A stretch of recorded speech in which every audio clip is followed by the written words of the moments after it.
Welcome to this class on research methodology, moreover scientific conduct. इसी में हम बात करने वाले हैं रिडंडेंट पब्लिकेशंस की, ऐसे पब्लिकेशंस जो अर्थहीन होते हैं, जिनकी कोई यूटिलिटी नहीं होती लेकिन वो करते चले जाते हैं।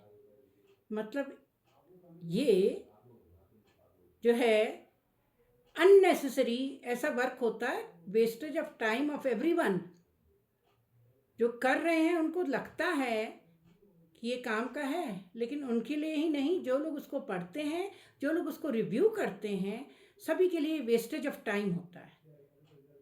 सो let's see what redundant publications are and what are the consequences. तो जैसा हम देख रहे हैं रिसर्च मेथोडोलॉजी में, अब साइंटिफिक कंडक्ट पार्ट 3 में हम क्या देखने वाले हैं, आपको बताया। इसमें हम पढ़ने वाले हैं या समझने वाले हैं रिडंडेंट पब्लिकेशंस। क्या होते हैं रिडंडेंट पब्लिकेशन? ऐसे जो कि ऐसे पब्लिकेशंस जिनका कोई मतलब ही नहीं होता है, अनावश्यक होते हैं, विच आर नॉट यूजफुल, जो फालतू के होते हैं पब्लिकेशंस, उनको क्या कहते हैं? Redundant publications. Publishing same content with different titles as a new work, कहाँ? In different journals without acknowledging the earlier publication. होता क्या है? Resulting in inflation in number of publications.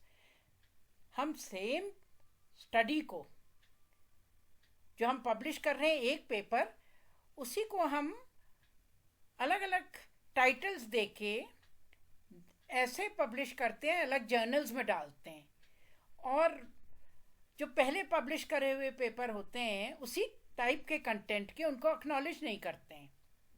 क्या होता है? एक ही स्टडी से पेपर कई एक निकल आते हैं।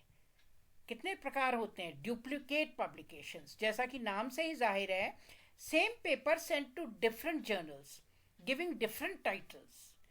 और क्योंकि वो पेपर पहले छपा नहीं होता है तो उसमें प्लेजरिज्म भी नहीं डिटेक्ट हो पाता, क्योंकि एक साथ ही इकट्ठे भेज दिया वो तीन चार जगह पब्लिश होने, और मान लीजिए एक दो जगह से तो आपने विड्रॉ कर लिया, लेकिन दो पेपर्स दो जर्नल्स में या तीन जर्नल्स में वो रिव्यू हो करके सिमिल्टेनियसली अलग अलग टाइटल से पब्लिश हो गया।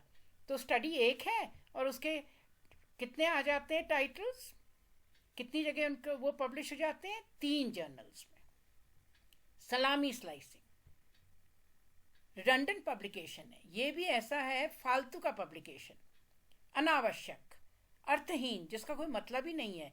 इसमें एक ही ऑब्जेक्टिव को क्या कर रहे हैं, एक ही स्टडी है, लेकिन क्योंकि उस स्टडी के अंदर हमने कई सारे पैरामीटर्स पढ़े हैं, कई सारे पैरामीटर्स के ऊपर या तो एक्सपेरिमेंट करा है या सर्वे करा है, कई सारे ऐसे उसमें वेरिएबल्स लेकर के, तो हमने क्या किया, एक ही स्टडी को छोटे पार्ट्स में डिवाइड कर दिया, स्प्लिट कर दिया। Splitting a single study, why? Again, जो इरादा है वो ईमानदारी का नहीं है।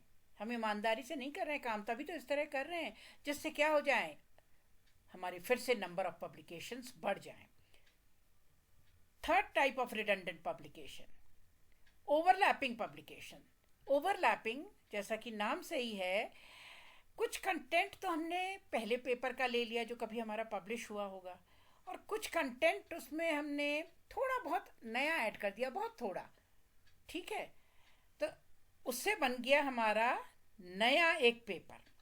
when the data of earlier part added to new paper, so data overlaps with a little amount of new data. in other words, हमने क्या कर दिया, रिसाइकिल कर दिया उसी को, थोड़ा बहुत उसको चेंज करके, तो काफ़ी कुछ पार्ट उसका जो है ओवरलैप कर रहा है, सिमिलर सही है।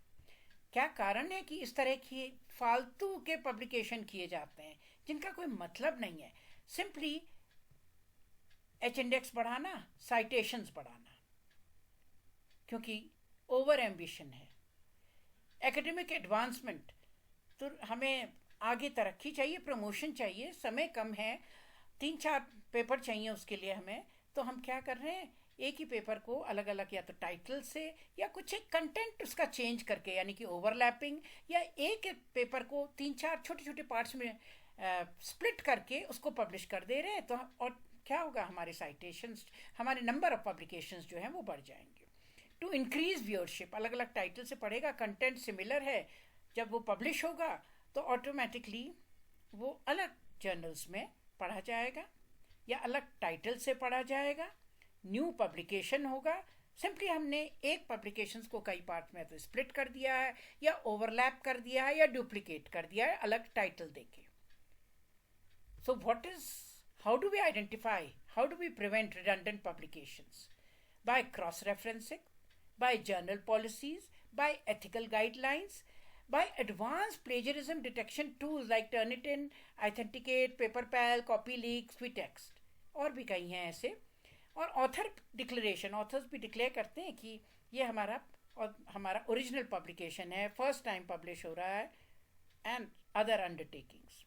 एडिटोरियल रिव्यू प्रोसेस, जो रिव्यूअर हैं वो भी इसको रिव्यू करते हैं टूल्स यूज़ करके, जिससे कि ऐसे रिडंडेंट पब्लिकेशंस जो हैं वो फिर एक्सेप्ट नहीं हो for publications, and accordingly the information is given to the author, and the author is politely told to check depending upon the number of either overlap or plagiarism or duplicate publication.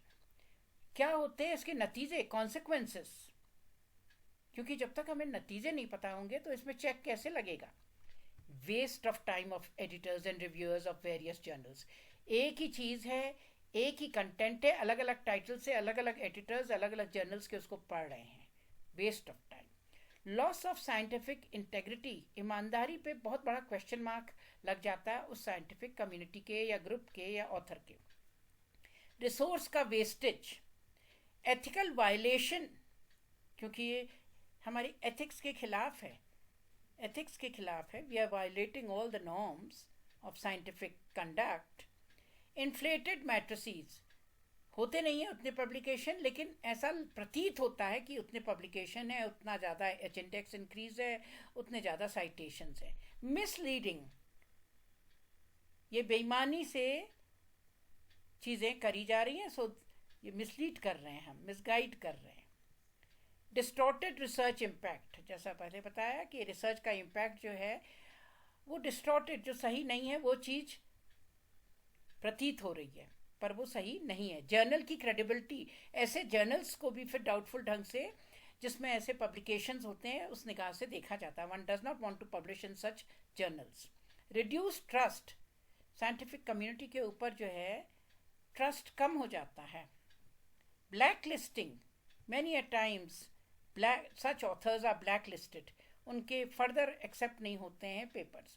Retraction, बहुत cases में ऐसे में जब हमारे publication जो है बेकार के हों, फालतू हों, समय की बर्बादी हो और ऑनेस्टी नहीं हो उनमें, ईमानदारी नहीं हो, बेईमानी से करे हुए हों, इरादा उसमें जो है वो ईमानदारी का नहीं है, बेईमानी हो रही है उसमें, तो ऐसे में वो रिट्रैक्शन जो है, पब्लिक रिट्रैक्शन रेट उसमें क्यों बढ़ जाता है, क्योंकि वो पब्लिक डोमेन से हटाने पड़ते हैं।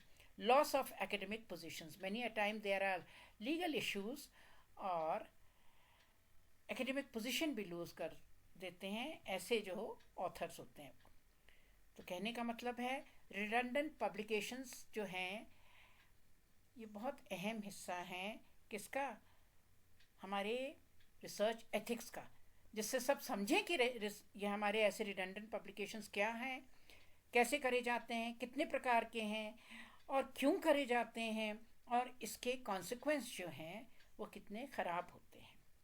So these are a few references which you can also look upon. ऐसे रिसर्च एथिक्स की बहुत सारी बुक्स इसके ऊपर पब्लिश्ड हैं। So thank you.